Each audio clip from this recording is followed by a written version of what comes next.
cinsellik, çocuk yetiştirilmesi, ibadetlerin yerine getirilmesi, alkol veya sigara kullanımı gibi konularda çiftler anlaşmazlığa düşebiliyorlar.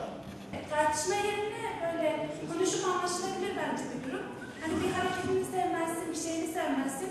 Bağırıp kızmak yerine hani söylersin, ben bu hareketini sevmedim. Veya benim ailemin yanında böyle yap, böyle yapma. Sonuçta yeni o aileye katılmışsın, bir şey yapmışsın. Bence konuşup anlaşılması çatışmadan daha iyi. Hani bunu kendi içinde çözmeli. Hayır, onu... O mesela şöyle bir şey söyleyeyim. Şu an açık açık çatışma yaşıyoruz. Dedim ki başta çatışmanın tanımını yaparken iki kişinin aynı konuda anlaşmazlığa düşmesi, farklı düşünmesi. Şu an doğal olarak yani istesek olmazdı herhalde, bu kadar olur. Bunun adı çatışma değil aslında. Aynen. Her insanın fikri farklı olabilir. Tamam mı? Onun çatışmayı sevdiği için. Kelime yanlış seçildi. Çatışma demeyelim. Buna başka ne diyelim? Bu kelime biraz yanlış geliyor. Çatışma kelimesi. Direkt olumsuz şiddet bir ifadeymiş gibi algılanıyor. Çatışma demeyelim de tartışma olabilir. Herkes aynı şeyi düşünmeyebilir. Bunun çözümü de kavga değildir. Oturup konuşup uzlaşmaktır. Çiftlerin araştırması sonucu ortaya çıkan şeyleri söylüyoruz, sonuçları. Şimdi çatışma durumu olmaması gereken bir durum değildir. Evet, onun için her ilişkide, evlilikte dahi çatışma durumu olmaması gereken bir durum değil. Çok normal.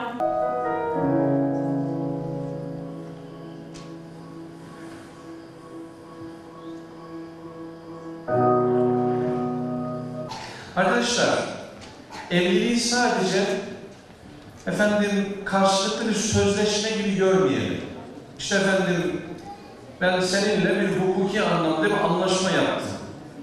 Evlilik sadece hukuki anlaşma değildir. Evlilik aynı zamanda ahirete yönelik verilen bir sözleşmedir. Günümüzdeki maalesef evliliklerdeki en temel yıpranan olgu saygı. Ben seviyorum diyor ama saygı duymuyor. Şimdi tabii ki kardeşlerimiz de kıyıyorlar. İşte kendi özgür iradenizde, kimsenin baskısı altında kalmadan, kendi isteğinizde şurada evlenmeyi kabul ediyorsunuz. Evet. O evetler var ya, evetler. Hayatta belki söyleyeceğiniz 4 harfli en ağır cümledir evetler. Bir bakıyorsunuz, yıldırım hızıyla evlendik, yıldırım hızıyla boşanıyor gençler. Allah-u Teala sevginizi artırsın, muhabbetinizi artırsın. Biz de duacıyız sizlere. Allah aranızdaki sevgiyi eksik etmesin. Allah'ın selamı, rahmeti üzerinize olsun. Hepinizi saygıyla selamlıyorum. Allah razı olsun. Evlilik okulu bizim en çok sevdiğimiz projelerimizden bir tanesi. Çünkü insanın en önemli hayatının dönüm noktasında hayatını birleştirdiği ve bundan sonraki hayatını devam ettireceği, belki de hem dünya hem de ahiret hayatını etkileyen önemli bir seçim. Onun için önemli. Eş seçimi önemli. Tabii seçtikten sonra da artık o hayatı devam ettirmek çok daha büyük bir önem arz ediyor. Burada da konumuz çatışmadan açıldığı için onun üzerine gidecek olursak, elbette birbirini daha önce hiç tanımayan, belki ilk defa karşılaşan iki kişinin huyları, yetişme tarzları, fıtratları, iki kardeş de olsa, aynı anne babadan olsa, aynı evde yetişse bile bir bakıyorsun ki birbirinden davranışları, düşünceleri, fıtratları çok farklı olabiliyor. Esas olan zaten bu farklı düşüncedeki kişilerin ortak bir yol olarak o sevgi çatısı altında bu hayatı devam ettirmek. Mühim olan bu. Bir de bak temel prensipler var. Bir de bak kavga eden insanla bir şey anlatılmaz, konuşulmaz. Onun için birisi çok öfkelenmişse, bağırıyorsa onun karşısında sen de karşı fikrini ona bağırarak anlatmaya çalışırsan hiçbir şey anlayamaz.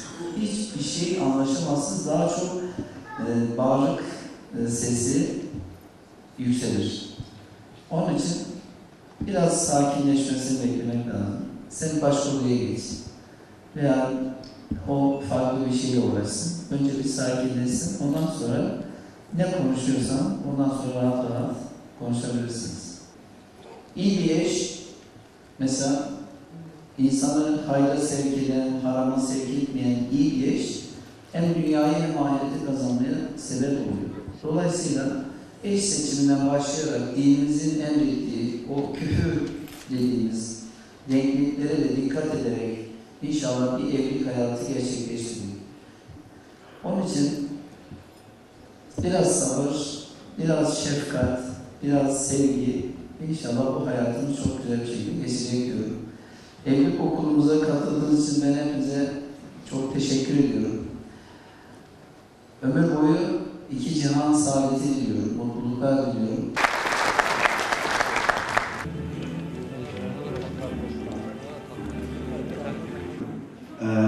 Bu evlilik sertifikasında en önemli öğrendiğim şey hastaneye gittiğimizde bebeğin topuğundan kan alınması, kalça kemiğine bakılması. Bundan haberim yoktu.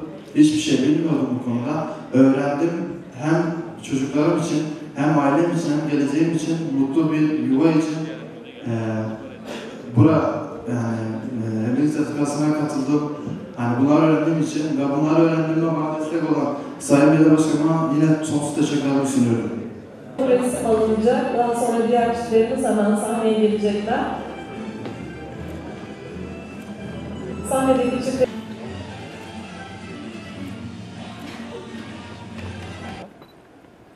Alıyorum efendim. Yok iyi. Teşekkür ediyoruz.